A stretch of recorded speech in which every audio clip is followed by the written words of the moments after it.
बहुत समय पहले की बात है। एक जंगल में बूढ़ा कमजोर बगुला रहा करता था।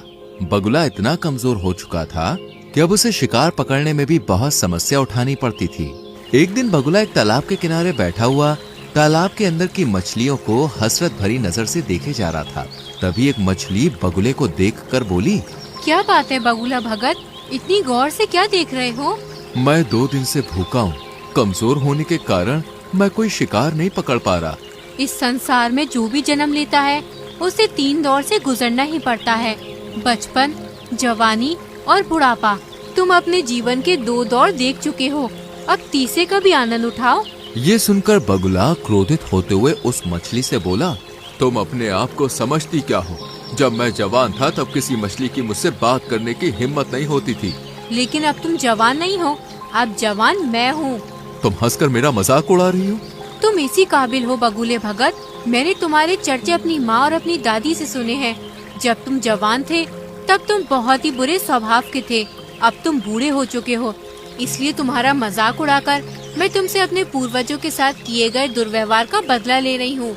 बस इतना बोलकर मछली बगुले का मजाक उड़ाती हुई वहाँ से चली गई। बगुला उदास होकर जाती हुई मछली को देखकर अपने आप से बोला, काश मैं जवान होता तो इस स्वादिष्ट मछली को जरूर खाता।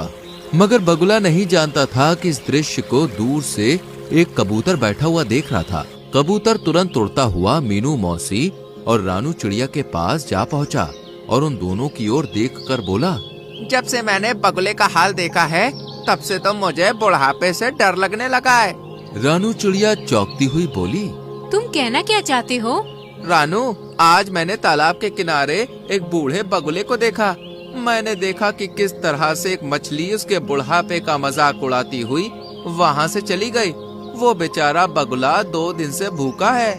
कबूतर की बात सुनकर रानू चिड़िया उदास होती हुई मीनू मौसी की ओर देखकर बोली, मीनू मौसी, क्या हम भी जब बूढ़े हो जाएंगे तो क्या हमारा भी हाल बगुले की तरह होगा? नहीं रानू, ऐसा कुछ नहीं होगा, क्योंकि हम सभी अपने बुढ़ापे का इंतजाम करके चलेंगे। और रहा सवाल उस बगुले का, तो उसके बारे में सुनकर मुझे बुरा लग रहा है, लेकिन कोई भी किसी का ऐसे ही मजाक नहीं उड़ाता। ये सुनकर रानू चौंकती हुई बोली, आप कहना क्या चाहती हैं मीनू मौसी? देखो, कबूतर ने केवल उस बगुले का बुढ़ापा देखा है, क्या पता वो जवानी में कैसा हो। जो भी हो मीनू मौसी, हमें उस बगुले की मदद करनी चाहिए। हम उसकी मदद भला किस प्रकार से कर सकते हैं? हम तो स्वयं कमजोर पक्षी हैं और हम सब शाम तक मेहनत करके बड़ी मुश्किल से स्वयं अपना पेट भर पाते हैं। इतना बोलकर मीनू मौसी वहाँ से चली गई।